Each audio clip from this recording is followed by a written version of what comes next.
ಅದ ಅದರಲ್ಲೂ ಈ ವಿಶೇಷವಾಗಿ ಏನಪ್ಪ ಅಂತಂದ್ರೆ ಸಂದೀಪ್ ಚೌಧರಿ ಹೆಸರು ಕೇಳಿರ್ಬೋದು ನೀವು. ಅದರಲ್ಲೂ ಮುಖ್ಯವಾಗಿ ಇವರು ಇವತ್ತು ABPಯಲ್ಲಿ ಮೇನ್ ಆ್ಯಂಕರ್ ಕೆಲಸ ಮಾಡ್ತಾಯಿದ್ದಾರೆ.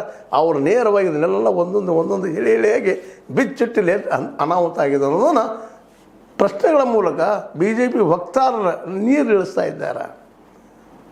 ಹೌದು ರೀ, 5ನೇ ತಾರೀಕಿಗೆ ಇವ್ರು ಹೇಳ್ತಾರೆ ಟ್ರಸ್ಟ್ ಇದ್ದಿದ್ದು ಹೇಳಿತು ಅಂತೇಳಿ ಅಲ್ಲಿ 80 ಲಕ್ಷದ ಕಳ್ಳತನ ಆಗಿದೆ ನಮಗೆ ಹೆಚ್ಚು ಕಡಿಮೆ. ಅದಕ್ಕೆ ಅವ್ರು ತನಿಖೆ ಮಾಡಿದರು, ಅದು ಈಗ ಗೊತ್ತಾಗಿದೆ. ಆದರೆ 7ನೇ ತಾರೀಕು ಹೇಳುವಂಥ ಚಂಪತರಾಯರು ಅಲ್ಲಿ ಏನೂ ಸಿಕ್ಕಿಲ್ಲ ಅಂತ ಹೇಳ್ತಾರೆ. ಇಬ್ಬರಲ್ಲಿ ಯಾರು ಕಳ್ಳರು, ಯಾರು ಸುಳ್ಳರು, ಯಾರು ಸತ್ಯವಂತರು ಈಗ ಹೇಳಬೇಕಾಗಿದ್ದು ಜನ. ಇವತ್ತು ಅದು ಜನರ ಒಂದು ಧ್ವನಿ ಆದಂಥ ಅಲ್ಲಿ ವಕೀಲರು ಡಿಸಿಷನ್ ಬಂದಿದ್ದಾರೆ. ಈ 8 ಜನ ಏನು ಆರೋಪ ಮಾಡಿದ್ದಾರೆ ಇವ್ರ ಮೇಲೆ, ಇವ್ರ ಪರವಾಗಿ ನಾವು ವಾದ ಮಾಡೋದಿಲ್ಲ. ಇಲ್ಲಿ ಏನದ ಕಳ್ಳತನ ಆಗಿದ್ದು ಹೊರಗೆ ಬರಬೇಕು, ಇದಕ್ಕೆ ನ್ಯಾಯಾಂಗ ತನಿಖೆ ಆಗಬೇಕು, CBI ಆಗಲಿ ಮತ್ತೇನೂ ಆಗಲಿ ಸ್ವತಂತ್ರ ನ್ಯಾಯಾಂಗದಿಂದ ಆಗಬೇಕು ತನಿಖೆ ಅನ್ನುವ ಒಂದು ವಿಚಾರವನ್ನು ಮಂಡಿಸ್ತಾ ಇದ್ದಾರೆ. ಹೀಗಾಗಿ ಇವತ್ತಿನ ಈ RSS ಮತ್ತು VHP ಅಧ್ಯಕ್ಷರು ಸುಳ್ಳು ಹೇಳಿದ್ದೇ ಆಗಿರ್ಬೋದು, ಸತ್ಯ ಹೇಳಿದ್ರು ಸಹಿತ ಈ ಚಂಪತರಾಯ ಸುಳ್ಳು ಇರಬಹುದು.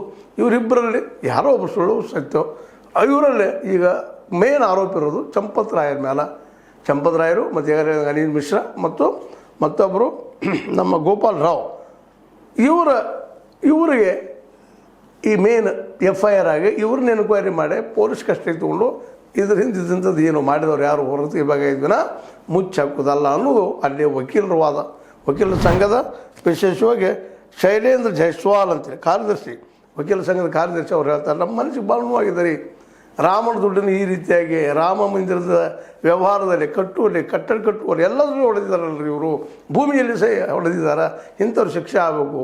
ಇಲ್ಲ ಆದರೆ ಈ 3 ಮಂದಿನ ಊರು ಬಿಡಿಸ್ತೀವಿ ನಾವು. ನಮ್ಮ ಊರಲ್ಲಿರುವಾಗಿಲ್ಲ, ಅಯೋಧ್ಯೆಯಲ್ಲಿರುವಾಗಿಲ್ಲ. ಯಾರ್ಯಾರು 3 ಜನ ಅವರು ಈಗಾಗ ಹೇಳಿದ ಚಂಪತರಾಯ ಬಲ್ಸಾಲ್ರು, ಅನಿಲ್ ಮಿಶ್ರಾ ಅವರು, ಗೋಪಾಲ್ ರಾವ್, ಇವ್ರನ್ನ ಇಲ್ಲಿದ ನಗರದಿಂದ ಬಹಿಷ್ಕಾರ ಹಾಕುವಂಥದ್ದು ಈ ಹಂತಕ್ಕೆ ಬಂದಿದ್ದಾರೆ. ಯಾಕಂದ್ರೆ ರಾಮನ ಹಣವನ್ನು ಕದ್ದಂಥವ್ರು ಸಾಮಾಜಿಕವಾಗಿ ಸಹಿತ ಅಯೋಗ್ಯರಿದ್ದಾರೆ ಸಮಾಜದಲ್ಲಿ ಬದುಕೋದು ಅನ್ನೋಂಥದ್ದು ಸ್ಪಷ್ಟ ನಿಲುವು